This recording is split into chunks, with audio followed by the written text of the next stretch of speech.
We received a message in the early hours of September 17, 2009, from a colleague at the University of Colorado Boulder who insisted we travel immediately to the San Juan Mountains, deep in southwestern Colorado, where he claimed something had been discovered that could not wait. His words were abrupt, unsettling, and strangely urgent, but what pulled us into the journey was the legend he referenced in passing, one that I had heard only once before when I was still a graduate student in anthropology: the whispers of the Silent Pass. The San Juans are no ordinary mountains. They are jagged, towering walls of stone that seem to rise without warning out of the earth, their ridges catching light in ways that make them appear alive. For centuries, the Ute people spoke of strange echoes there, sounds that seemed to come from nowhere and lead wanderers astray. Early miners in the 1880s wrote about hearing voices calling their names in the canyons at night, even when no one was there. In 1936, a small survey team vanished in the upper reaches of Needle Mountain, leaving behind maps, gear, and half-burned logs of a campfire, but no trace of their bodies. And in 1968, a pair of hikers reported that the air in one narrow gorge became so heavy and silent that their own breathing echoed as if it belonged to someone else. These stories lingered like mist on the slopes, recorded in diaries, whispered in bars, sometimes dismissed, sometimes quietly feared, but always returning when someone disappeared without explanation. Our colleague, Professor Daniel Reyes, had been working on a project cataloging oral traditions from the region, and when his message reached us, it contained only a few words that made my stomach twist with a mix of dread and curiosity. "The pass has opened again." I didn't sleep that night. The phrase repeated itself in my head, mixing with fragments of what I remembered from the old accounts. Miners abandoning their claims after hearing footsteps around their tents. Hunters refusing to cross certain ridges after twilight. An entry from an 1891 diary I once saw in Denver Public Library that read simply, "The mountain listens." When I boarded the bus to Durango the next morning, the sun was rising behind the Front Range, staining the sky the same color as rusted iron. I carried only a small pack, a notebook, and a recorder, more out of habit than intention. The ride was long, nearly 8 hours, and by the time the jagged silhouettes of the San Juans rose into view, I felt the way I used to feel before stepping into a dark room as a child, compelled to enter, yet dreading what my eyes might adjust to. Daniel met me at the station with a look that unsettled me more than his message had. He was normally animated, quick to talk and joke, but now his face was drawn and pale, his eyes darting constantly toward the peaks as though expecting something to descend from them. "It's happening again," he whispered when we sat down in the car. "The mountain is awake." His words were not metaphorical. He spoke with a conviction that made me uneasy, as though he were repeating something told to him, not something he had chosen to believe. As we drove through Silverton and began climbing into the high country, he explained haltingly that several hikers had gone missing in the past 2 weeks near a place locals still called Silent Pass. The area had been avoided for decades, its trails poorly marked, its map entries vague, but somehow, people had wandered there again, drawn by something Daniel would not yet name. He told me the sheriff's department had searched but found only abandoned camps, gear scattered as if left in haste, and the strange detail that the soil in one area of the pass had turned black and brittle, though no fire had touched it. I asked him why he had summoned me, an anthropologist, rather than more search teams, but he only shook his head. "It's not about finding them," he said. "It's about understanding why the mountain takes them." His phrasing made my chest tighten. "The mountain takes them." He spoke not as though it were random, but as though the land itself had agency, as though it had been waiting. As we climbed higher, the road narrowing into switchbacks, he told me that the Ute had long believed Silent Pass was a place where the veil between worlds thinned, a gap where voices from the below people could be heard, a place where to linger too long meant surrendering yourself to the mountain. In the 19th century, settlers had laughed at these accounts until enough of their own men went missing that even hardened miners began drawing crude symbols on stones before crossing certain ridges, desperate protections against something they would not name aloud. The sun was already low when we reached a cabin Daniel had rented on the edge of a meadow below the pass. Shadows stretched long across the grass, and the peaks loomed so close it felt as if they were leaning over us, listening. As I stepped from the car, a strange hush pressed on my ears, not the ordinary quiet of the high country, but a heavier, charged silence, as if even the crickets had agreed to hold their breath. "Do you hear it?" Daniel asked, his voice barely audible. And in that moment I did. Nothing, complete absence of sound, a silence so thick it seemed to have weight, as though the air itself were waiting for me to answer. That night I could not sleep, though exhaustion pressed against me like a tide. The cabin creaked as the temperature dropped, but outside the silence was absolute, a suffocating absence that seemed alive. Around midnight, Daniel shook me awake and gestured for me to follow him out into the meadow. The moon was high, washing the peaks in pale light, and for a moment the landscape looked like it had been carved from bone. He raised a hand, asking me to listen, and I realized what had disturbed him. Faintly, from the direction of Silent Pass, came a low, drawn-out tone, like the resonance of a stone being struck deep underground. It pulsed through the ground rather than the air, a vibration I felt in my ribs. "It started yesterday," he whispered. "It hasn't stopped." Against my better judgment, I followed him along a faint trail that wound upward toward the pass. The higher we climbed, the stronger the vibration became, sometimes fading, sometimes surging as if in response to our presence. I had the eerie sense we were being observed, not by eyes but by the land itself, as if every step we took was noted.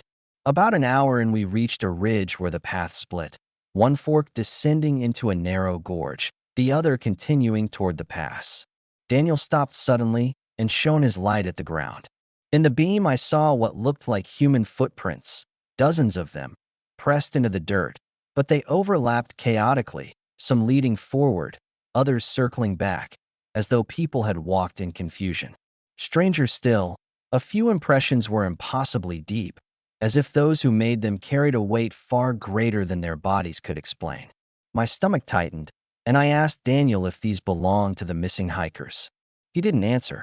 He was staring down the gorge where the soil was stained dark, almost black, and when I crouched and touched it, the earth crumbled like ash between my fingers, though no fire had touched the brush around us. I pulled back, my hand tingling as if it had been in contact with static electricity.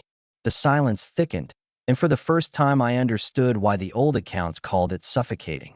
It was as though sound itself had been drained from the air. I could hear my heartbeat pounding in my ears, but nothing else, not even the shifting of my boots against rock. Suddenly, from the darkness ahead, there came a sound so abrupt it made me stagger. It was my own name, spoken in my voice, perfectly replicated but stretched with a faint distortion, like a recording played through damaged tape. It echoed once and then stopped. My throat closed, my body cold with dread.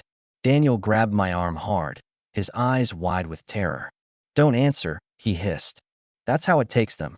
We hurried back toward the cabin, but the trail seemed to shift beneath our feet, the landmarks distorted by shadow and pale light. At least twice I thought we were walking in circles, passing the same bent pine, though Daniel swore we were moving straight. My sense of direction, usually sharp in the mountains, faltered completely, replaced by the disorienting sensation that the path was being rewritten beneath us. When we finally stumbled through the cabin door, I collapsed into a chair, trembling. Daniel poured water into a tin cup, his hands shaking so badly it spilled onto the table. "They hear us," he whispered. "Every step, every thought." His words clung to me, and through the long hours until dawn I kept hearing faint distortions of sound, the creak of the wood stretching too long, my breath echoing twice, as though something invisible repeated the motion just behind me. At sunrise, Daniel insisted we return to the pass in daylight. I argued, begged him to wait, but he was resolute, saying we needed to see what was there before it grew stronger. Reluctantly, I followed. The trail seemed less threatening under the sun, though the silence remained. Birds flew above but never called, streams moved but made no sound. In that unnatural hush, the world felt incomplete, a picture missing its colors. By mid-morning, we reached the heart of Silent Pass, a wide basin between sheer cliffs.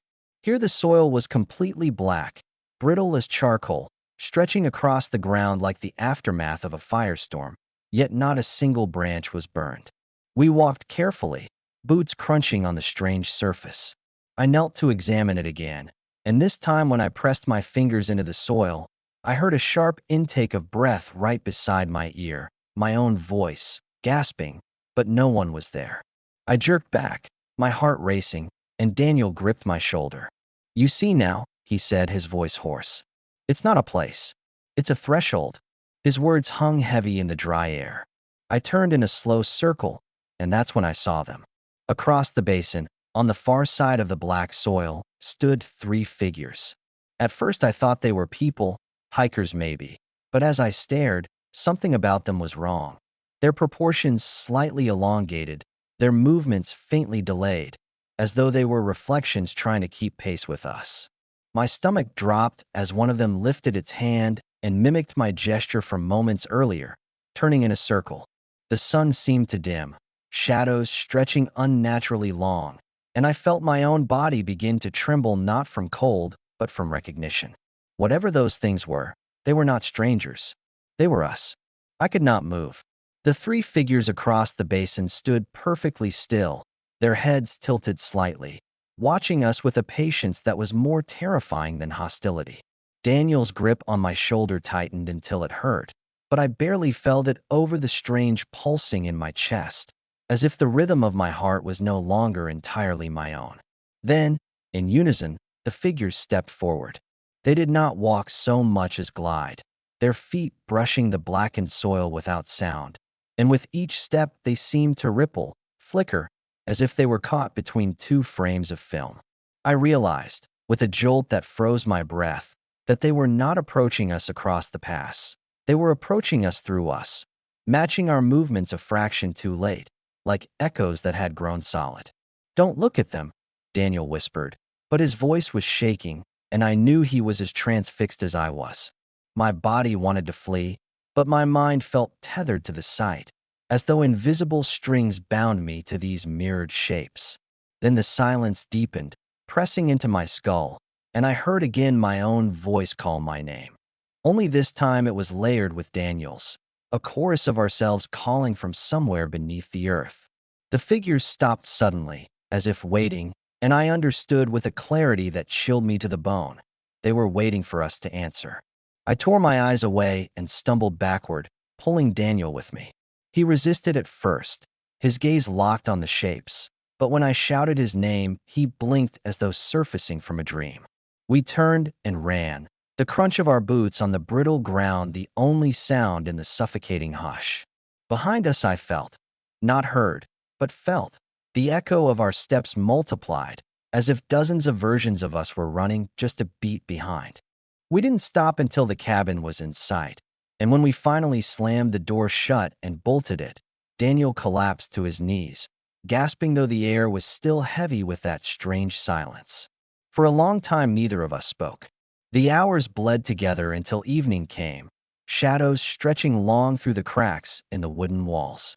Daniel sat in the corner, rocking slightly, muttering about the Ute stories, about how the people had always said the past was a place where your shadow learned to walk without you, where your reflection waited for its chance to step free.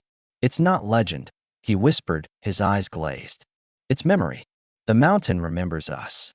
That night, I dreamt of mirrors shattering, of endless corridors of myself walking in both directions, some turning to look back, others continuing forward into blackness. When I woke at dawn, Daniel was gone.